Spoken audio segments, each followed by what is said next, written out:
Hey guys, welcome back. Trust you all are doing amazingly well.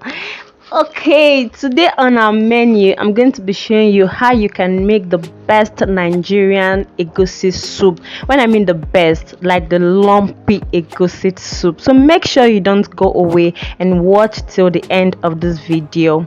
So first of all, I'm going to cook my protein, and I'm using goat meat and cow skin, other known as pomo, for this recipe. So I season with some onion, some Maggi cubes, some salt, and some pepper, and I'm going to give it a quick stir and cover my pot to allow it to cook, and allow the juice from the goat meat to come out first before adding my water. Okay, so whenever you're cooking your goat meat, most especially, cover it and allow it to steam for some minutes before going in with some water. So after some minutes, as you can see, the juice is out already. I'm going to go in with a little water because I don't want my soup to be watery. All right, you can add more water if you prefer. Okay, so while my goat meat is cooking, on the other hand, now this is the real deal.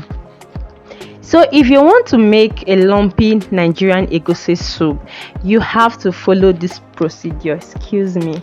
So what I did was, I have to mix with my hand. As you can see on your screen, I have to mix until I was able to achieve a lump. Then I added a little bit of water to make it easier for me, because at this point in time my hand was tiring already. So after adding a little water, just make sure you add water. The reason why you're mixing your egusi this way is because when you mold it into your protein, it's not going to get scattered unless you want to do that. So as you can see, the egusi was producing oil on its own. At that point in time, you know that, yeah, you have arrived. So after a few minutes of struggling, I was able to mold that egusi you saw before into a lumpy, like one mold. So at this point in time, I had the perfect texture I want. Now let's go over to our meat.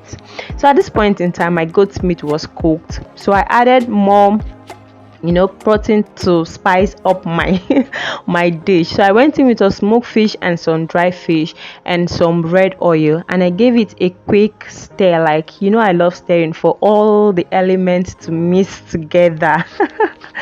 Okay guys, so hope you're following me. Hope you've not gone somewhere. You just have to stay. We are going to the best part now. Okay, on to the next step. So what I did is, I started molding my egusi, my mold egusi, into my pot.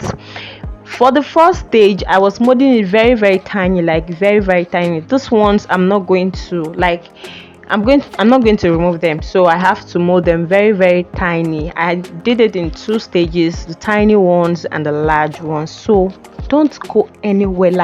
You don't want to miss the best part. You don't want to miss the best part. So please, if you're enjoying this video, why don't you give me a thumbs up, subscribe to my channel, follow us so that you can get more of my cooking tips to add to yours. Okay, so at this stage, I was now molding big lumps.